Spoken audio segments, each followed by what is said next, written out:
The Galactic Empire had long been the supreme power in the galaxy, its dominance stretching across countless star systems, its iron grip tightening with every passing year. Its armies were a well-oiled machine, composed of elite soldiers, advanced technology, and centuries of experience in conquering the weak and subjugating them under the Empire's rule. Earth, however, had remained a curiosity, a backwater planet with primitive technology and a surprising amount of resilience for its size. To the Empire, humanity was an insignificant species, amusing in its tenacity but irrelevant in the grand scheme of things. That perception was about to change. On a cold morning, the Empire's high command gathered in their imposing war room. The room was stark, lined with displays showing the vast expanse of the Empire's territories. A giant holographic map flickered at the center, with star systems blinking in various colors, representing conquered worlds. At the head of the table sat Grand Commander Zorak, his hands clasped before him, a stern expression on his face. His reputation for ruthless efficiency had been cemented over decades of military service. General Veric, Zorak's deep voice echoed across the room, "It has come to my attention that our current campaign strategy has become stale. We've conquered countless systems, but I believe it's time for a fresh approach. I want you to target Earth." He paused for a moment. "Crush humanity. Send a message." General Veric, a tall, imposing figure with skin the color of polished obsidian, stood at attention. His reputation, too, was one of fear and brutality. He had personally led the obliteration of entire civilizations, leaving only ashes in his wake. The idea of attacking a primitive species like humanity seemed beneath him, but his duty was clear. "Earth," he repeated, his voice thick with incredulity. "The humans are insignificant. Their technology is crude, their military laughable. It will be no challenge." Zorak leaned forward, locking eyes with Veric. "Precisely. That is why it will send the strongest message. A species that dares to defy us must be crushed in a way they'll never forget. Show them that defiance will be met with annihilation." Veric nodded slowly. "Understood. I'll assemble a fleet and begin preparations. Do not waste time, General. Humanity has lived in its illusion of safety for too long. This will be a swift campaign. I want Earth under our control by the end of the month." As the meeting concluded, Veric departed the war room, his mind already calculating the logistics of the invasion.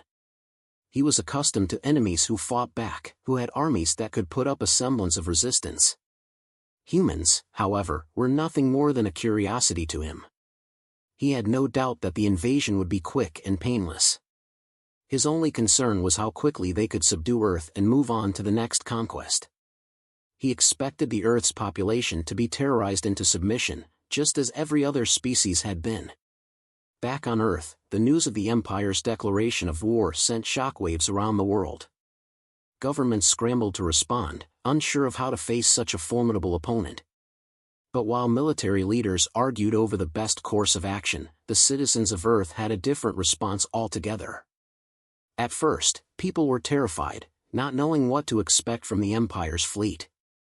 They had seen images of the Empire's warships, massive, imposing ships that could destroy entire cities in an instant. But as the days passed, something unexpected began to happen. The initial panic gave way to a strange sense of resolve. Humans, after all, had survived wars, invasions, and hardships for centuries. It was in their nature to fight, not with brute force, but with something more unexpected. They had always been creative, resourceful, and unpredictable. In the early hours of the first official day of war, a message went viral. A video, seemingly innocuous at first, began circulating across every digital platform.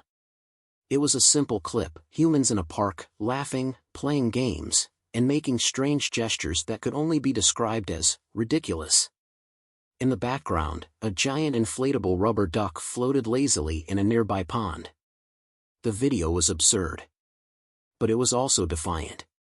It was clear that the humans weren't cowering in fear. Instead, they were mocking the Empire, ridiculing the very idea that such a powerful, cold, and calculated regime could be defeated by something as simple as humor. Soon, more videos followed, humans dressed in bizarre costumes, performing outrageous dances, and engaging in playful pranks. They sent messages to the Empire, not threatening violence or military action, but simply offering absurd statements like, "Hey, Empire, we're ready for the challenge. Here's a dancing bear." The Empire watched in confusion as their communication channels were flooded with these ridiculous videos. They didn't understand what was happening. To them, war was about power and fear, about annihilating the weak with the overwhelming might of their military. These humans, however, seemed to be treating the whole thing as a joke. General Veric, in particular, was baffled. He watched the first few transmissions, his expression one of disbelief. "What is this? Is this some form of psychological warfare?" he asked his subordinates, his voice tinged with frustration. One of his officers, a young strategist, tried to make sense of it. "It seems they are mocking us, sir. Sending us videos of animals dancing, humans in costumes. They are not behaving like a species under threat." Veric's anger flared. "These are not warriors. These are not soldiers. We are facing a species that is, quite frankly, beneath us. They are mocking us in the most absurd manner possible.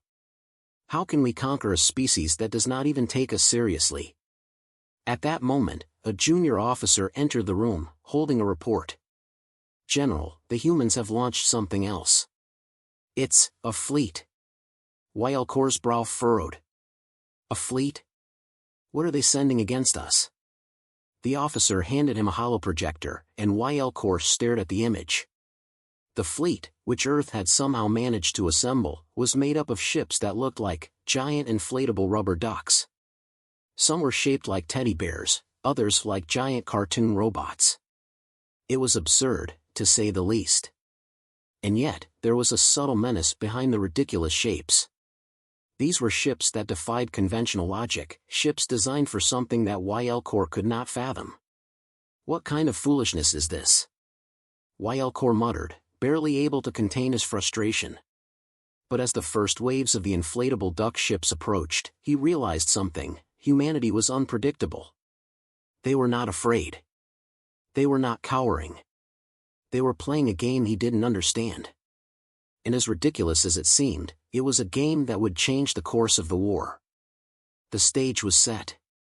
The Empire, accustomed to swift victories and cold calculations, was about to face the most ridiculous, but perhaps the most dangerous, weapon humanity had ever created: their utter unpredictability.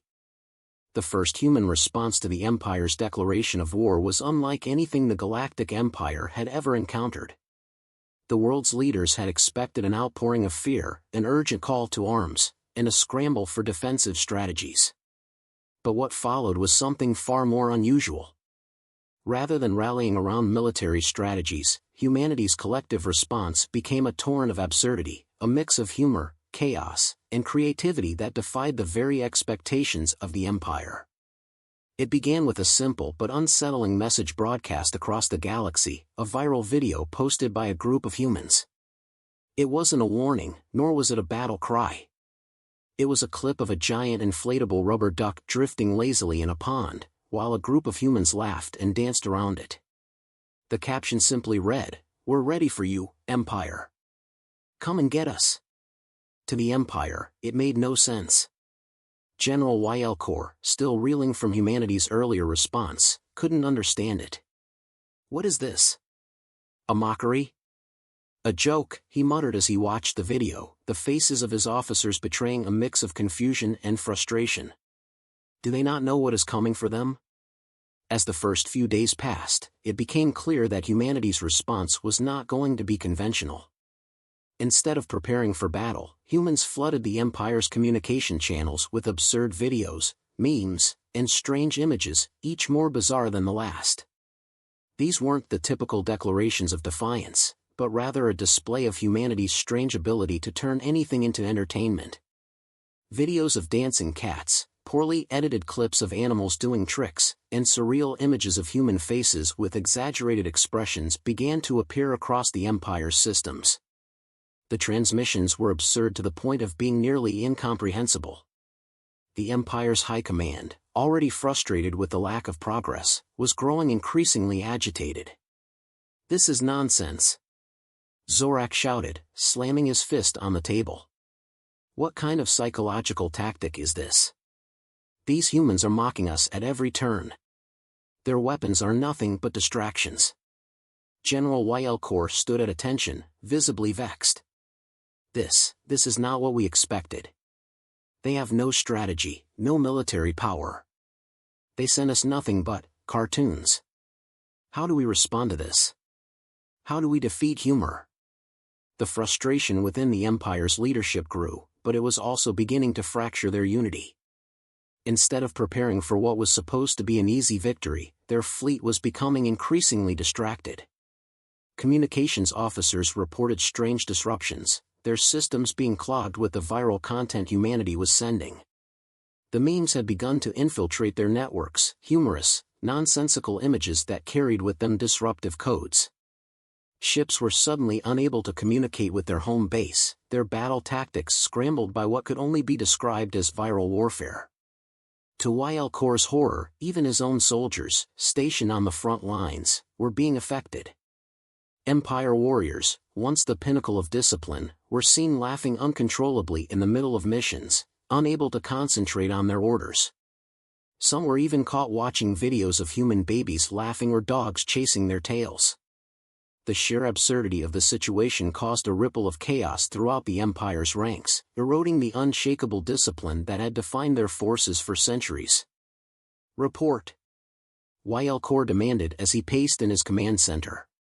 His officers were visibly agitated, struggling to contain the outbreak of distraction among the troops.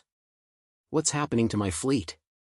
"The fleet, sir, they are distracted," one of his officers stammered. "The soldiers, they can't stop watching videos. They're paralyzed by laughter, sir." "What are you talking about?" Veric's frustration was palpable. "This is a war, not a joke. How can this be happening?" The officer hesitated. It's memes, sir. And videos. Of cats. And other things. They're being hijacked. We can't break through the distractions." It was then that Veric realized how deeply humanity's absurd tactics were disrupting the Empire's entire operation. It wasn't just that the Empire had underestimated the power of Earth's humor. It was that the Empire had no way of defending against it. Humor was an unpredictable force, one that defied strategy and structure. And it was working, on a level the Empire could not comprehend. The chaos escalated further when Earth launched their next wave of counterattacks, the human fleet. But this was not a fleet of battle-ready warships or advanced defense systems. It was a fleet of inflatable rubber ducks, teddy bears, and cartoonish robots. Each ship was a parody of itself, designed for humor, yes, but also incredibly effective in its own peculiar way. The inflatable ducks were reinforced with materials that absorbed blasts, and the teddy bears were equipped with surprise weapons hidden inside their fluffy bodies. The ships moved slowly, their forms unmistakably absurd, yet they seemed to avoid the Empire's attacks with uncanny precision. The Empire's warships, massive and powerful, opened fire on the ridiculous fleet, only to watch in disbelief as their lasers bounced harmlessly off the rubber surfaces. The Empire's officers were dumbfounded. "What is this madness?" one of them screamed as another duck ship careened past their flagship, bouncing off the shields with little more than a comical squeak.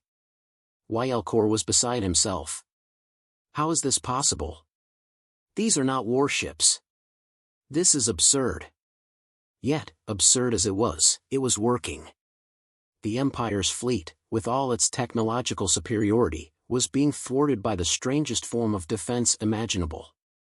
The soldiers, who had been trained for combat and aggression, were now faced with an opponent that refused to follow any conventional rules of warfare. This was no traditional enemy. It wasn't an army with tanks or plasma cannons, it was a species whose greatest weapon seemed to be laughter, absurdity, and creativity. The attacks only escalated from there. Across Earth, humans began organizing what they called psychological warfare campaigns. These were not military tactics, but theatrical performances meant to overwhelm the Empire's soldiers with sheer ridiculousness. Large groups of people began dressing up in wildly exaggerated costumes, pirates, medieval knights, superheroes, and performing mock battles in the streets. They would duel with each other using foam swords, inflatable hammers, and giant rubber chickens. It was like a live-action role-playing game, broadcast to the Empire's forces, each performance more ludicrous than the last. These weren't battles, they were performances of absurdity, meant to overwhelm and confuse. The Empire's intelligence officers scrambled to interpret the meaning behind these performances. Were these humans trying to communicate some deeper strategy? Were they mocking the Empire or challenging it in some way? It didn't make sense. All they knew was that their soldiers were no longer focused on the war, they were consumed by the spectacle, their resolve crumbling as they became absorbed in the strange and seemingly endless human antics. As the Empire's morale plummeted, the human leaders watched the chaos unfold with a sense of bemusement. They had not responded with a show of force or advanced technology. They had fought back with something far more powerful, their culture, their humor, and their unpredictability. And in doing so, they had crippled the Empire's military might, turning their would-be invaders into the laughingstock of the galaxy. The conflict, which had started as a typical declaration of war, had now become a battle of absurdities. The Empire was no longer certain of its victory. Instead of breaking humanity's spirit, they had become entangled in a web of ridicule and confusion, one that was as baffling as it was effective. The war between humanity and the Galactic Empire had descended into a chaotic mess. What had begun as a confident declaration of the Empire's might had now become a situation in which the Empire's greatest weapon, its fearsome, highly trained soldiers, was crumbling in the face of an utterly unpredictable adversary. The humans, by all accounts, should have been crushed by now. They were outmatched technologically, outnumbered in every sense, and had no conventional military strength to speak of. And yet, the Empire's fleets were failing, their soldiers distracted, and their war plans slowly unraveling under the weight of something that defied the very laws of warfare, human absurdity. It wasn't just the inflatable rubber ducks, the memes, or the bizarre viral content that was causing such confusion. It wasn't even the strange theatrical performances that humans had staged in major cities across the planet. The real blow to the Empire came when humanity's leaders, sensing an opportunity, took their absurd tactics to an even more surreal level. They began to target the most precious thing the Empire had, its soldiers' minds. The first real breakthrough in human strategy occurred when they began sending emotional warfare broadcasts. These weren't traditional propaganda efforts or calls to arms. Instead, they were films. Human films. Movies that were designed specifically to overwhelm and manipulate the emotions of anyone watching them. The Empire, in all its centuries of conquests, had never encountered a weapon like this. The first of these films was a tear-jerking romantic comedy that was broadcast to the entire Empire's fleet. It was a simple story, a tale of two lovers, separated by war, finding their way back to each other despite impossible odds. It was heartwarming, full of light humor and sentimentality. But it was also precisely crafted to make anyone who watched it feel vulnerable, nostalgic, and emotional. The humans, it seemed, had mastered the art of manipulating emotions through cinema, and they wielded this power like a blade. The Empire's soldiers, who had seen everything from galactic battles to the destruction of entire planets, suddenly found themselves powerless to the emotional pull of the human story. Soldiers, hardened by years of combat and battle, began to feel things they had long suppressed. Some wept openly, others sat in stunned silence, unable to process the emotions that had flooded their hearts. It was a complete and utter breakdown of the psychological state of the Empire's forces. They were no longer soldiers. They were human beings, vulnerable and overwhelmed by something they didn't understand. General Veric, one of his officers, called urgently, snapping him from a trance. "You must see this. The fleet is distracted." "I know," Veric snapped, still reeling from the film's impact. He had tried to resist, but the film had left him shaken, unsettled. The humanity that he had so long dismissed as weak and insignificant had found a way to break through his cold, military exterior. This cannot be happening. We are warriors. We do not fall to emotions. But that was the heart of the problem. The Empire's soldiers, trained to suppress every feeling, every ounce of compassion or weakness, were now facing an enemy who fought with something they had never encountered before, emotion itself. And the human broadcasts didn't stop there. The next wave was even more devastating. It wasn't a romantic comedy this time, but a full-on drama, a heart-wrenching, gut-punching narrative about a young child losing their dog. The entire storyline revolved around the child's grief and the emotional bond they shared with their pet. It was pure manipulation. And as soon as it hit the Empire's communications channels, the damage was immediate. Soldiers, once fearless and unflinching in the face of death, began breaking down in tears. Some of them begged to be sent home, pleading with their commanders to stop the broadcasts. Others could barely carry on with their duties, their minds consumed by the sorrow of the film's message. Yelkor stood at the command center, watching in disbelief as his fleet faltered. His once loyal soldiers were losing their resolve, their will to fight shattered by a simple story. "Why are we doing this?" one soldier asked, voice cracking. "What are we fighting for? We're not conquerors, we're monsters." Yelkor's grip tightened around the armrest of his command chair, a bitter taste in his mouth. "We are the Empire," he growled. "We do not show weakness." But despite his words, it was clear that his men no longer heard him. They were no longer soldiers, they were vulnerable individuals who had been exposed to the one thing they had never accounted for, human compassion.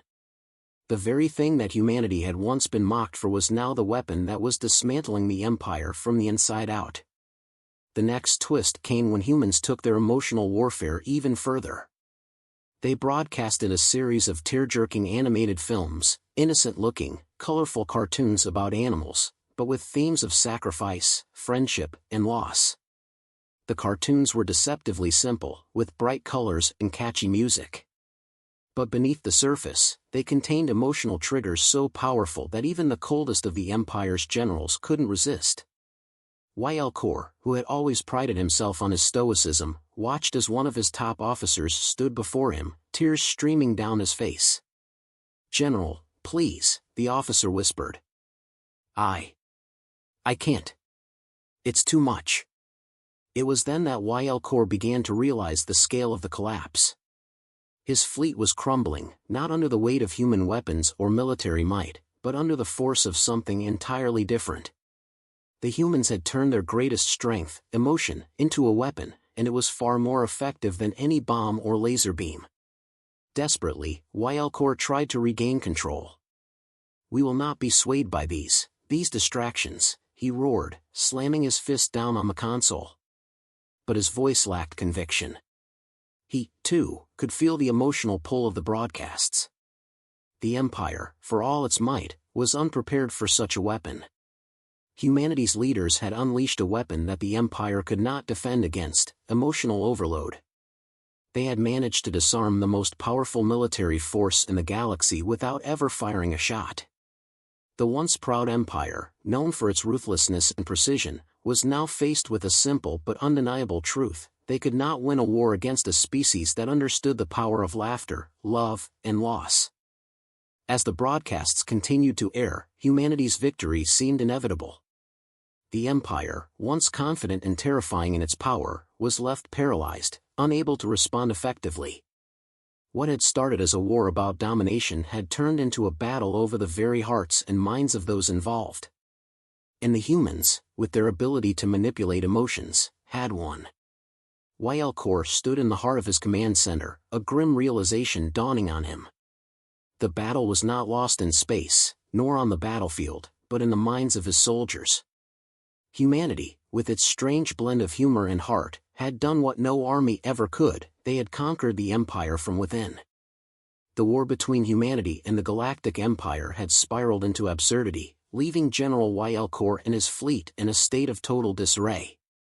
The Empire, once confident in its overwhelming might, was now on the verge of collapse, not due to a direct confrontation or strategic defeat, but because humanity had wielded the most unpredictable weapon imaginable, emotion.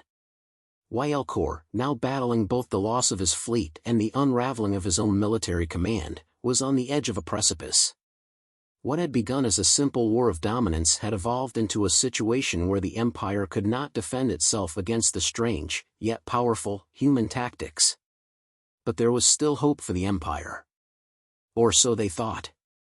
In a final, desperate attempt to restore order, the Empire deployed its most formidable weapon, General Veric, the Empire's deadliest and most decorated military officer.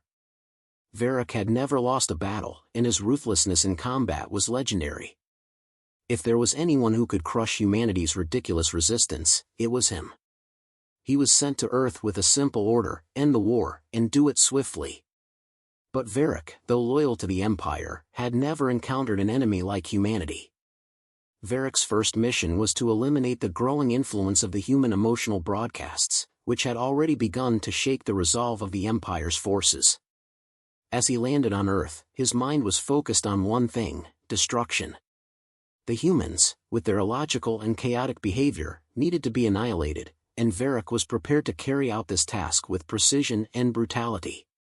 But the moment he set foot on Earth, he encountered something unexpected. Veric's initial contact with humanity's unique brand of absurdity was nothing short of jarring. The humans, whom he had expected to be terrified and submissive, greeted him with an elaborate parade.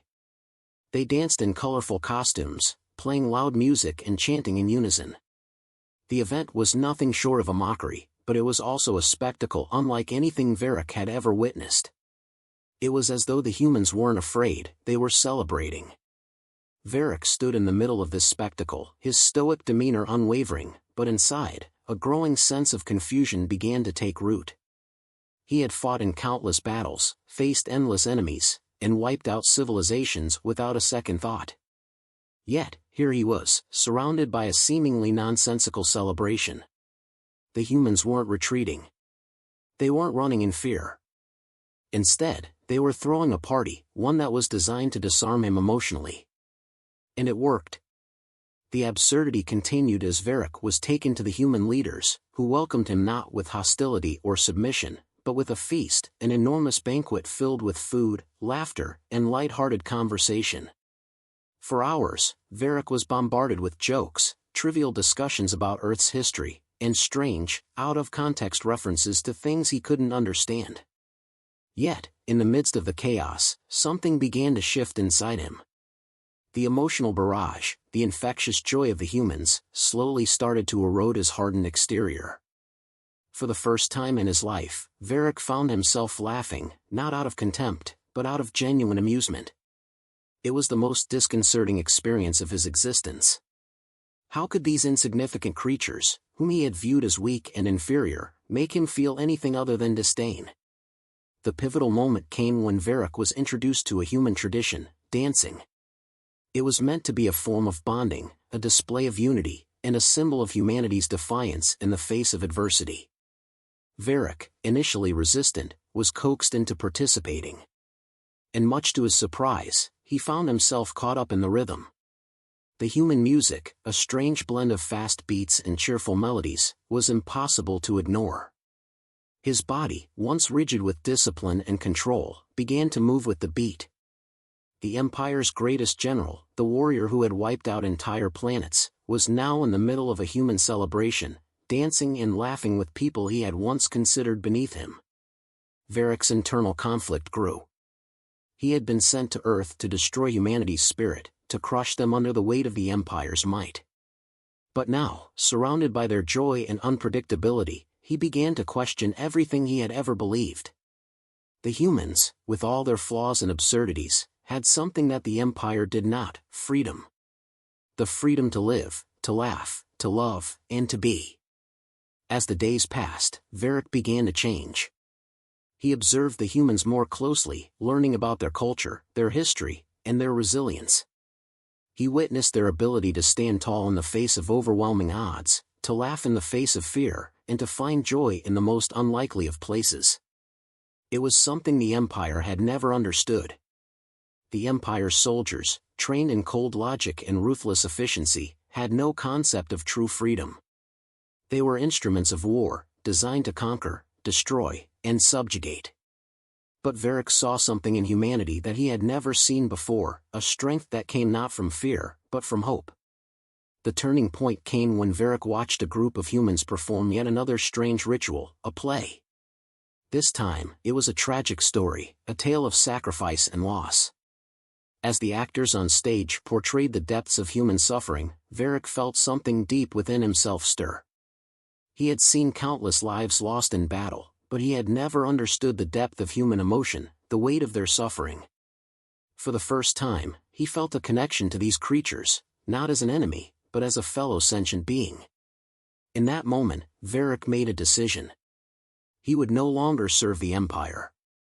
He could no longer stand by while the Empire crushed those who, despite their vulnerabilities, showed more strength than any army he had ever faced. The Empire's pursuit of control and domination had always been about fear, but humanity's strength came from something far more powerful, the capacity for love, hope, and laughter. Veric defected. He sought out the human leaders and offered his assistance in overthrowing the Empire's rule. The humans, unsurprisingly, greeted his offer with a mix of confusion and cautious optimism. But Veric, once the Empire's greatest general, had now become their ally. His knowledge of the Empire's tactics, his understanding of its weaknesses, would be invaluable in their fight for freedom. Together, Veric and the humans formed an alliance, a rebellion that would strike at the heart of the Empire. It was not a rebellion of destruction, but of liberation. Veric became a symbol of the Empire's failure, proof that even its most loyal generals could be swayed by humanity's strength. As the rebellion grew, the Empire's forces, already weakened by emotional turmoil and internal strife, began to crumble from within. The final blow came when Veric led a strike against the Empire's central command, using his knowledge of their operations to dismantle their control. The Empire, unable to reconcile with the humanity they had so long underestimated, finally crumbled. It was not a war of might or power, it was a war of hearts and minds. And in the end, humanity's ability to laugh, to love, and to defy even the greatest forces in the galaxy had won. As Veric stood in the ruins of the Empire's once mighty citadel, he realized that he had found something far more valuable than power or control. He had found freedom, and in doing so, had become a part of something far greater than himself, the human spirit.